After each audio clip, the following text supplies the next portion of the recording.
जय माता दी। स्वागत करते हैं आपका हमारे इस YouTube चैनल पर। आप सभी का दिन शुभ और मंगलमय हो। आप सभी पर माता रानी की कृपा सदैव बने रहे। आज नवरात्रि का है 7वां दिन, तो आज का दिन माँ काली को समर्पित है।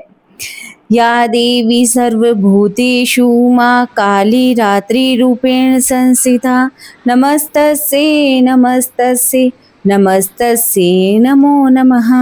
यह मंत्र माँ कालरात्रि को समर्पित है, जिसमें माँ के सभी प्राणियों में कालरात्रि के रूप में विराजमान रहने और बार बार उन्हें प्रणाम करने का भाव व्यक्त किया गया है। जय माता दी। नवरात्रि के 7वें दिन की आप सभी भक्तों को हार्दिक शुभकामनाएं। 7वें दिन माँ दुर्गा के कालरात्रि स्वरूप की पूजा का विधान होता है। आज सभी भक्तजन सच्चे मन और सच्ची श्रद्धा और विश्वास के साथ माँ कालरात्रि की संपूर्ण कथाओं को सुनेंगे। आज हम आपको माँ दुर्गा के 7वें स्वरूप माँ कालरात्रि की अद्भुत कथा सुनाने जा रहे हैं। सभी भक्तों से प्रार्थना है कि कथा को संपूर्ण सुने, कथा को आप बीच में ना छोड़ें। माँ कालरात्रि का स्वरूप भय, मुक्ति और एहसास का प्रतीक है। उनके नाम में काल यानी समय और रात्रि यानी अंधकार समाहित है, जो अज्ञान और भय का अंत करने वाली देवी को दर्शाता है। आइए हम आप सभी को उनकी उत्पत्ति, कार्य और महिमा की इस अलौकिक कथा को सुनते हैं। माँ कालरात्रि की उत्पत्ति की कथा। माँ कालरात्रि का रूप और उनकी उत्पत्ति की कथा देवी भागवत और अन्य पौराणिक ग्रंथों में विवर्णित है। यह कथा उस समय की है जब धरती और स्वर्ग में राक्षसों का आतंक अपनी चरम सीमा पर था। देवताओं को पराजित करके शुभ और निशुभ नामक 2 असुरों ने स्वर्ग पर अपना अधिकार जमा लिया था। देवताओं की शक्ति क्षीण हो गई और वे पूरी तरह से असहाय और चिंतित थे। स्वर्ग के राजपद से वंचित और राक्षसों के आतंक से त्रस्त देवताओं ने त्रिमूर्ति भगवान शिव, भगवान विष्णु और भगवान ब्रह्मा से सहायता की याचना की। महादेवी, जो समस्त शक्तियों की अधिष्ठात्री देवी मानी जाती है, उन्होंने देवताओं की प्रार्थना सुनी और उन्हें आश्वासन दिया कि वे स्वर्ग लोक की रक्षा करेगी।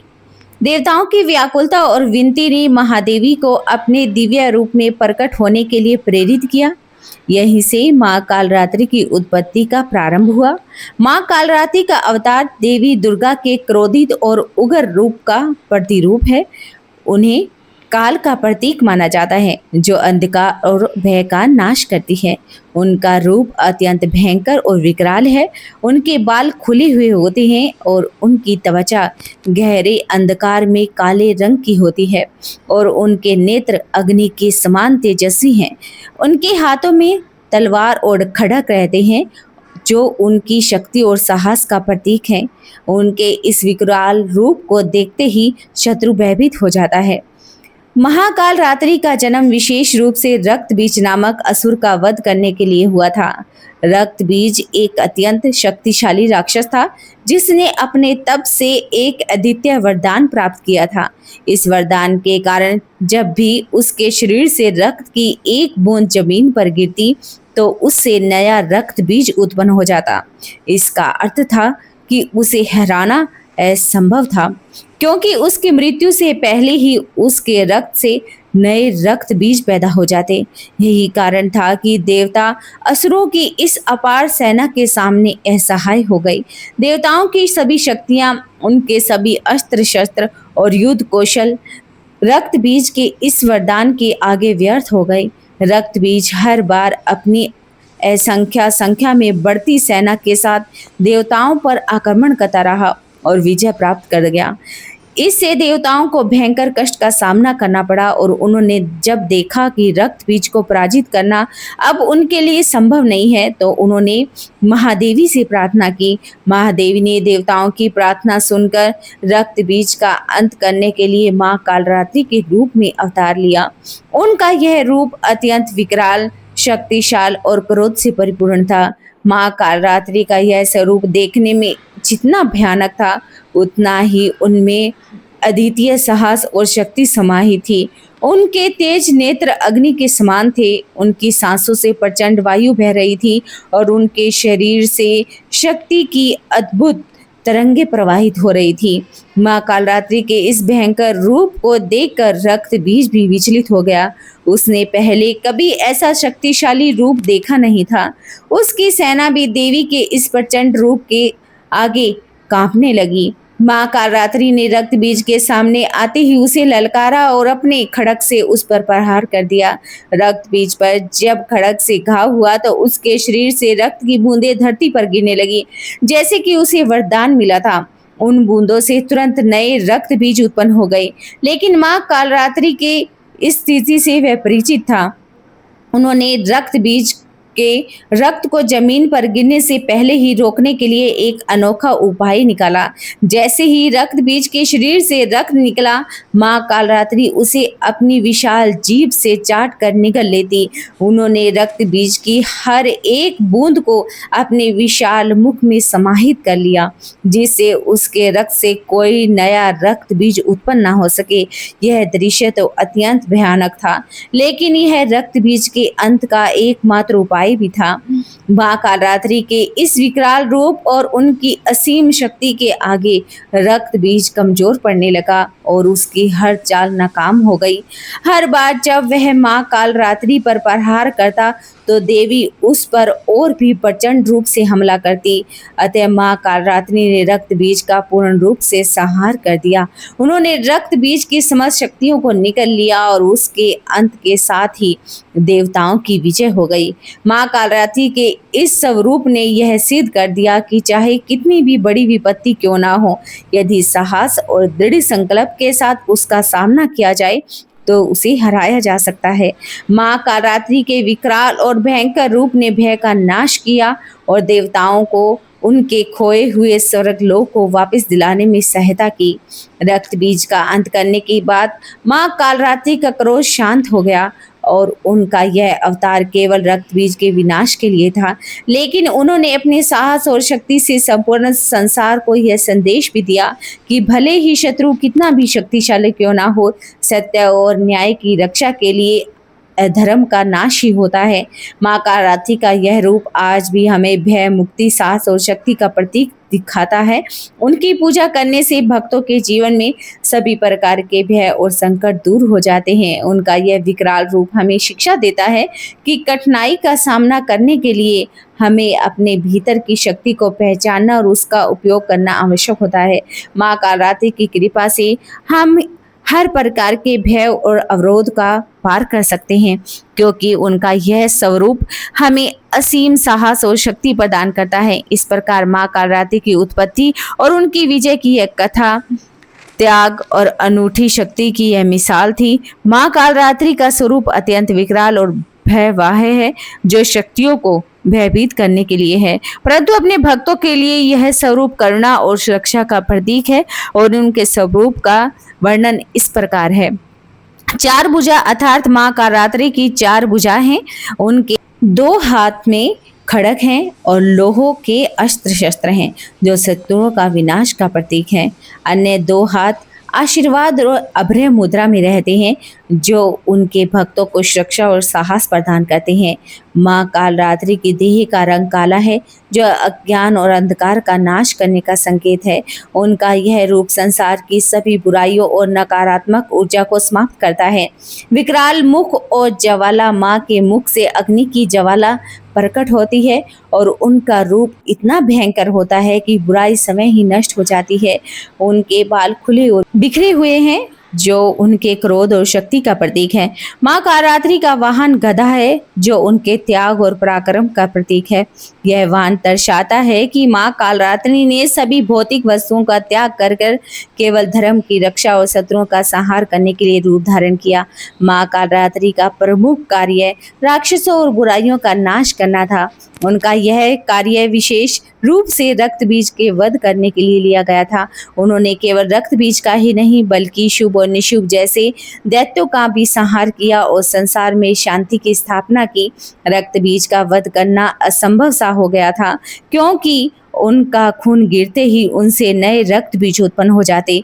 तब माँ कालरात्रि ने अपनी विकराल शक्ति का प्रदर्शन किया और उन्होंने अपनी जीभ से रक्त बीज का सारा रक्त चूस लिया, जिससे उसकी कोई भी रक्त की बूंद जमीन पर नहीं गिरी और अंत में उन्होंने उसका वध कर दिया। माँ कालरात्रि ने केवल रक्त बीज ही नहीं बल्कि अन्य कई असुरों का भी वध किया, जो देवताओं और धरती वासियों पर अत्याचार कर रहे थे। उन्होंने दैत्यों के आतंक से मुक्ति दिलाकर धर्म और न्याय की स्थापना की। माँ कालरात्रि का प्रमुख कार्य धर्म की रक्षा करना था। उन्होंने धर्म के मार्ग पर चलने वाले भक्तों की हर परिस्थिति से रक्षा की और उन्हें अज्ञानता, भय और नकारात्मक शक्तियों से मुक्ति दिलाई। माँ कालरात्रि की उपासना का विशेष महत्व है। नवरात्रि की 7वीं तिथि को उनकी पूजा की जाती है और उनकी पूजा करने से जीवन में आने वाली हर प्रकार की अज्ञानता, भय और नकारात्मकता का अंत हो जाता है। उनकी उपासना से भक्ति को अनगिनत लाभ होते हैं। भय और संकट से मुक्ति मांग कालरात्रि का प्रमुख गुण भय का अंत करना है। उनकी उपासना से जीवन में आने वाली सभी प्रकार के भय, चाहे वे मानसिक हो, शारीरिक हो, सब समाप्त हो जाते हैं। वे भक्तों को इस प्रकार के संकटों से मुक्त करवाती हैं और जीवन में शांति का संचार करती हैं। माँ कालरात्रि की पूजा करने से घर में और जीवन में फैली हुई सभी नकारात्मक ऊर्जाओं का नाश हो जाता है। माँ कालरात्रि की कृपा से व्यक्ति के सभी शत्रुओं का अंत भी हो जाता है। जो भी व्यक्ति उन्हें सच्चे मन से पुकारता है, उसे शत्रुओं से मुक्ति मिलती है और जीवन में सफलता प्राप्त होती है। माँ कालरात्रि का रूप मृत्यु पर विजय का प्रतीक है। उनकी उपासना से व्यक्ति मृत्यु के भय से मुक्त हो जाता है और मोक्ष की प्राप्ति करता है। माँ कालरात्रि की पूजा विधि सरल होते हुए भी बहुत महत्वपूर्ण है। 7वीं के दिन उनकी विशेष रूप से पूजा की जाती है। माँ कालरात्रि की पूजा करने से पहले घर को साफ सुथरा कर लें। पूजा के स्थान पर दीपक जलाएं, धूप, पुष्प, नैवेद्य आदि अर्पण करें। माँ को गुड़ का भोग लगाना चाहिए, यह विशेष शुभ माना जाता है। उनकी पूजा में लाल या सफ़ेद पुष्प, चंदन, धूप, दीपक, गुड़ आदि शामिल होना चाहिए। पूजा के बाद हवन करें। माँ से अपने जीवन में भय, मुक्ति और शांति की प्रार्थना करें। माँ कालरात्रि के मंत्र का जाप करना अत्यंत लाभकारी होता है। ओम देवी कालरात्रि नमः, इस मंत्र का जाप अवश्य ही करना चाहिए, जो सभी संकट और भय को समाप्त कर देता है और व्यक्ति के जीवन में शांति और सफलता आती है। पूजा के अंत में माँ कालरात्रि की आरती करें और उन्हें नैवेद्य अर्पित करें। आरती करने से माँ की कृपा प्राप्त होती है और भक्तों के जीवन में सकारात्मक ऊर्जा और साहस का संचार होता है। माँ कालरात्रि की कथा से हमें कई महत्वपूर्ण शिक्षाएं प्राप्त होती हैं, जो जीवन के हर क्षेत्र में मार्गदर्शन प्रदान करती है। माँ कालरात्रि का मुख्य संदेश है कि जीवन में किसी भी प्रकार का भय नहीं होना चाहिए। हर परिस्थिति, चाहे वह कितनी भी विपरीत क्यों ना हो, माँ की उपासना करने से हमें साहस और आत्मविश्वास मिलता है। माँ कालरात्रि का रूप हमें सिखाता है कि जीवन में सकारात्मक ऊर्जा का संचार तभी हो सकता है जब हम नकारात्मकता को समाप्त करें, और उनका रूप और कार्य हमें यह संदेश देता है कि बुराई का नाश करना ही सच्चे धर्म का पालन करना है। माँ कालरात्रि की कथा से हमें यह भी शिक्षा मिलती है कि हमें हर परिस्थिति में धर्म और सत्य का मार्ग चुनना चाहिए। चाहे कितनी भी कठिनाई क्यों ना हो, धर्म की रक्षा का पालन करना ही हमारा कर्तव्य है। तो ये थी माँ कालरात्रि की उत्पत्ति, कार्य और महिमा की कथा। उनकी उपासना से हमारे जीवन में भय मुक्त हो जाता है और हर प्रकार की मनोकामनाएं पूर्ण हो जाती हैं। तो बोलिए माँ कालरात्रि की जय हो। यदि इस कथा को सुनाने या समझने में हमसे कोई चूक हो गई हो तो माँ भगवती हमारी भूल को क्षमा करें। जय माँ कालरात्रि। आइए इसी के साथ ही सुनते हैं दूसरी कथा। एक समय दारुक नामक एक पापी असुर ने ब्रह्मा जी की तपस्या करके उन्हें प्रसन्न कर लिया। ब्रह्मा जी से पाए वरदान के कारण दारुक अत्यंत बलशाली हो गया। वह देवताओं और ब्राह्मणों को परेशान करने लगा। वह उन पर अत्याचार करने लगा और धार्मिक अनुष्ठान यज्ञ बंद करवा दिए और स्वर्ग लोक को चला गया। सभी देवता विचलित होकर ब्रह्मा जी और भगवान विष्णु के पास सहायता मांगने के लिए चले गए। ब्रह्मा जी ने बताया कि दारुक का नाश सिर्फ स्त्री के हाथों ही हो सकता है। सभी बड़े बड़े देवता भी उससे युद्ध में हार चुके थे। अंत में अब निश्चित किया गया कि दारुक का वध भगवान शिव की पत्नी माता पार्वती करेंगी। भगवान शिव ने अपना तीसरा नेत्र खोलकर भयंकर और प्रचंड महाकाली को जन्म दिया। उनके शरीर का रंग काला था। माता काली ने माथे पर तीसरा नेत्र और चंद्र रेखा भी थी। उनके हाथों में त्रिशूल और कई प्रकार के अस्त्र थे। महाकाली के प्रचंड रूप को देखकर चारों तरफ अग्नि की भयंकर लपटें उत्पन्न हो गई। महाकाली के क्रोध को भगवान शिव ही रोक सकते थे, इसलिए उन्होंने एक बालक का रूप लिया। भगवान शिव शमशान पहुंचे और वहां बालक के रूप में लेटकर रोने लगे। छोटे बालक को रोता हुआ देखकर मां काली का क्रोध शांत हो गया। उनके हृदय में ममता भावना जागृत हो गई। उन्होंने भगवान शिव रूपी छोटे बालक को उठाया और अपने सतनों से दूध पिलाने लगी, इसलिए कहते हैं उन्हें शिवाधात्री। इस प्रकार से शिव जी ने उनके क्रोध को पी लिया। इस प्रकार महाकाली का भयंकर और प्रचंड क्रोध शांत हो गया। इसके बाद महाकाली मूर्छित हो गई और उन्हें होश में लाने के लिए भगवान शिव ने तांडव किया। होश में आने पर वह पुनः पार्वती के रूप में आ गई। माता पार्वती ने भगवान शिव का नृत्य देखकर नृत्य करने लगी, जिसके कारण उन्हें योगिनी के नाम से पुकारा जाता है। एक बार प्रेम से बोलिए जय माता काली।